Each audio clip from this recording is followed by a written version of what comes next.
సరే వాళ్ళు ఎన్నికల్లో నెగ్గడానికి ఏదో ఇట్లాంటి ప్రయత్నాలు చేస్తారే, మీ విశ్వసనీయత పోగొట్టుకోకండి వాటిని ప్రసారం చేసి అని చెప్పి ఛానల్స్ అండ్ పేపర్స్ కూడా నేను రిక్వెస్ట్ చేసిన.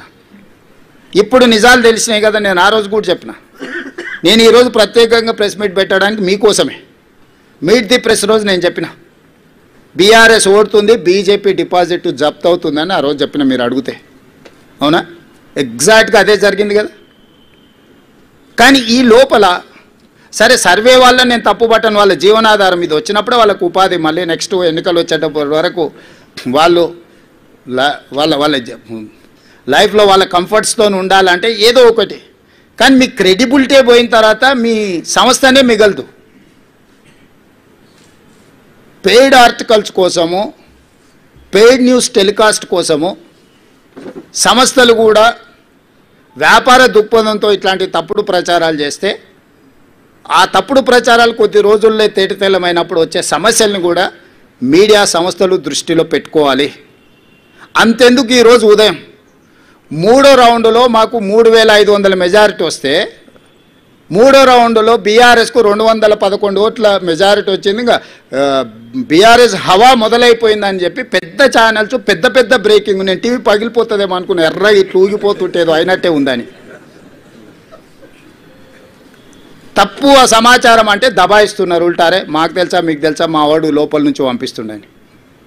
అంటే ఫలితాలు ఒక పక్కన స్పష్టంగా మొదటి విడత, రెండో విడత, మూడో విడత ఎంతో కొంత కాంగ్రెస్కి అనుకూలంగా ఉన్నప్పుడు కూడా ఇంకా బీఆర్ఎస్ను బతికించాలనే ఆ ఛానల్స్ యొక్క ఉత్సాహం అయితే నాకు అర్థం కాలేదు. దయచేసి మిగతా రాష్ట్రంలాగా ఛానల్స్ను కనిపించకుండా చేయాలంటే ఒక నిమిషం పని. పక్క రాష్ట్రంలో కొన్ని ఛానల్స్ లేనే లేవు, అంతో ఇంతో ఇక్కడ ఉన్నాయి. మేము మాకు వ్యతిరేకంగా మీరు వేసినా కూడా ఏమనుకుంటా సరే నడుస్తుందని. కానీ వాస్తవాలు ఒక పక్కన ఎన్నికల కమిషన్ ఇస్తున్న ఫలితాలను కాదని టీవీ ఛానల్స్ ఫలితాలను ఇస్తే ఎట్లా? మీరే ఎన్నికల్ని నిర్వహిస్తారు, మీరే ఎన్నికల ఫలితాలు ప్రకటిస్తారు, మీరే అభ్యర్థులను కూడా గెలిపించి సర్టిఫికెట్ ఇస్తారా అండి? నిన్నగాక మన కామారెడ్డిలో ఒక అమ్మాయి ఎవరో పోయారట, నా కలెక్టర్ వచ్చింది పోస్టింగ్ అని వాళ్ళ ఇంటి వాళ్ళని బ్లబ్ చేయడానికి. అట్లా మీరేమైనా అభ్యర్థిని అసెంబ్లీకి పంపిస్తారా అండి సర్టిఫికెట్ ఇచ్చి టీవీ ఛానల్స్ వాళ్ళు పేపర్లో? దయచేసి మీ విశ్వసనీయత పోగొట్టుకోకండి.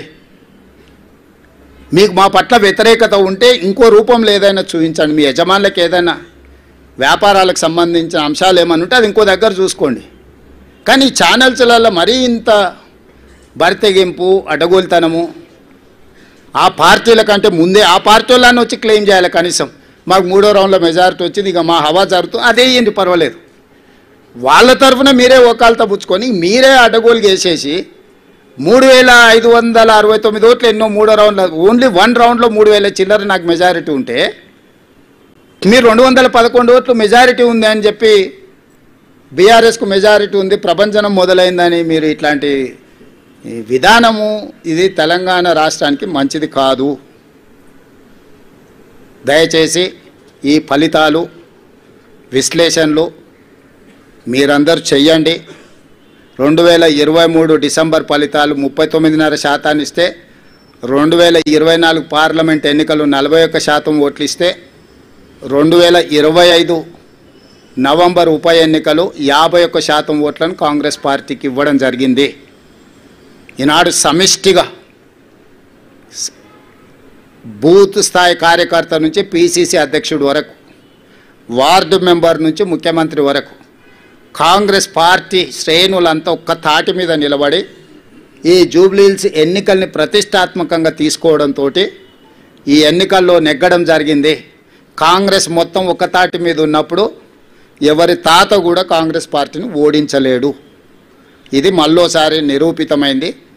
మీ అందరు సహకరించినందుకు, ఓటర్ మహాశయులు ఆశీర్వదించినందుకు, మీడియా మిత్రులకు, ఓటర్ మహాశయులకు సహకరించి మద్దతు ఇచ్చిన ఎంఐఎం పార్టీకి, ముఖ్యంగా సిపిఐ, సిపిఎం, కోదండరాం సార్, ఇతర సంఘాలు, రాజకీయ పార్టీలు అన్నీ మాకు సహకరించినందుకు వాళ్ళందరికీ మనస్ఫూర్తిగా कृतज्ञतలు తెలియజేస్తున్నాం. खासकर इस बाई इलेक्शन चुनाव में एमआईएम हम साथ हमारे लिए कांग्रेस पार्टी को मदद देकर इस चुनाव में ये जीत हासिल करने के लिए जो मदद किया, एमआईएम सदर असदुद्दीन ओवैसी, उनके भाई अकबरुद्दीन ओवैसी को कांग्रेस पार्टी के तरफ से, हमारे कांग्रेस कार्यकर्ता के ओर से हम धन्यवाद बोलना चाहता है। आने वाले दिनों में भी हम सबको साथ लेकर तेलंगाना तरक्की के लिए हम कोशिश करेंगे, इसमें हम कामयाब हो जाएंगे।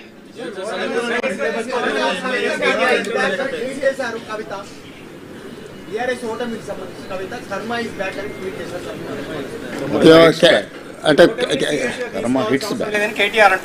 అది కేటీఆర్ అడిగితే కరెక్ట్ గా సమాధానం చెప్పాలి.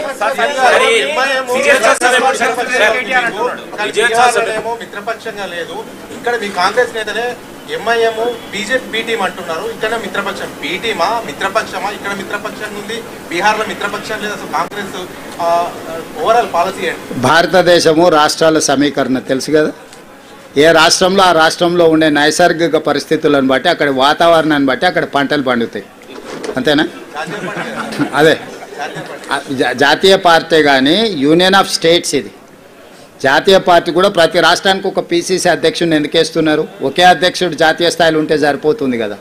ఏ రాష్ట్రాలకు ఆ రాష్ట్రాలకు ఆ స్థానిక పరిస్థితులను బట్టి నిర్ణయాలు తీసుకోవడానికి వెసులుబాటు కాంగ్రెస్ పార్టీ కల్పిస్తుంది. ఆ వెసులుబాటులో భాగంగానే తెలంగాణ రాష్ట్రంలో కాంగ్రెస్ పార్టీ నిర్ణయాలు తీసుకున్నది. మాకు కలిసి వచ్చినందుకు ఎంఐఎంకు మేము ధన్యవాదాలు తెలియజేస్తున్నాం.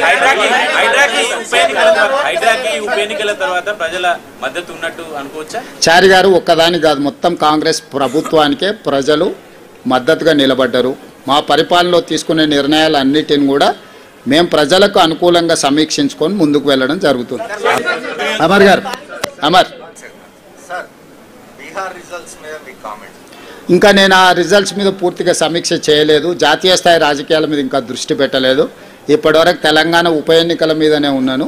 వాటిని విశ్లేషించిన తర్వాత తప్పకుండా నేను స్పందిస్తాను.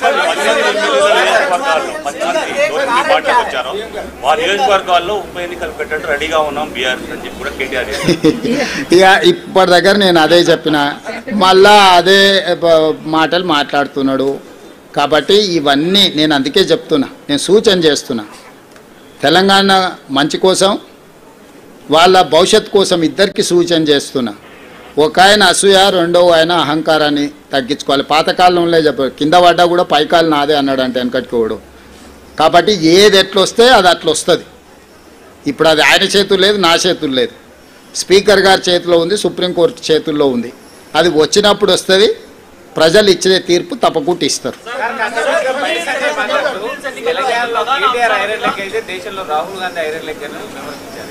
అదే మొత్తం అన్ని పరిశీలించి మొత్తం కలిపి వడ్డిస్తా.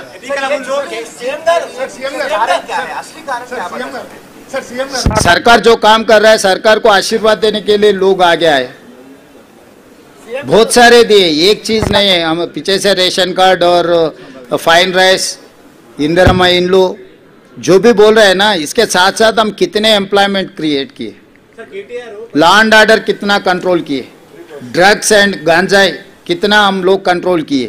इस बार बारिश कितने आए आप देखे ना. इससे पहले 10 सेंटीमीटर बारिश है तो पूरा शहर डूबते थे. इस बार 40 सेंटीमीटर 50 सेंटीमीटर बारिश आए तो भी कोई भी एक कॉलोनी, एक बस्ती पानी में नहीं डूबा. लोग देख रहे हैं, मूसी में किसी को तकलीफ नहीं आया. इस बार पहली बार तेलंगाना हासिल करने के बाद 12 साल में बहुत बड़ा बारिश आए थे, क्लाउड बस्ट हुए थे. मगर इस बार हम जो तरीका से जो काम किए, शहर के लोग, लॉ एंड ऑर्डर कंट्रोल है, हम ड्रग्स कंट्रोल किए, बारिश में जो फ्लड्स को हम कंट्रोल किए, हर किसी को नौकरी देने के लिए कोशिश कर रहे हैं. और आगे डेवलपमेंट के लिए भी हम लोग जो एक्शन प्लान है, December 8th and 9th we are going to dedicate our Telangana Rising 2047 vision document. तो हम लोग आगे आने वाले दिनों में, मैं पहले से एक ही बात कहा, 2004 से 2014 तक हम लोग जो काम किए 10 साल, उसके बाद 10 साल BRS ने काम किया. आज आने वाले 10 साल हम लोग काम करने वाले. 4 to 14 जो रुक गए, in continuation of that development we are going to take policy decisions. Thank you. సునీతమ్మకు రిఫార్మ్ ఇచ్చింది తప్ప ఆయన ఎక్కడ కూడా ఆమెను గెలుపు కోసం అప్పీల్ చేయలేదు అని. అయితే ఇప్పుడు చూస్తుంటుంటే ఆయన బహుశా దానికోసమే ప్రచారం చేయలేదు, ఇంకా అప్పీల్ కూడా చేయలేదు.